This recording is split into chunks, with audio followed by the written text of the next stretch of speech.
Yan, magluluto tayo ng ginisang gulay.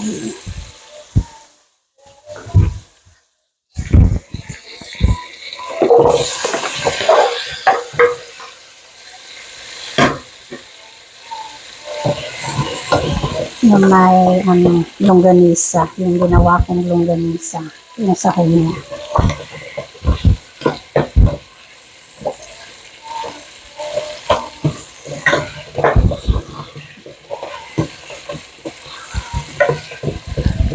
Inuna ko yung kalabasa kasi mas maganda kung medyo malambot, lalong-lalo na sa bibig ko.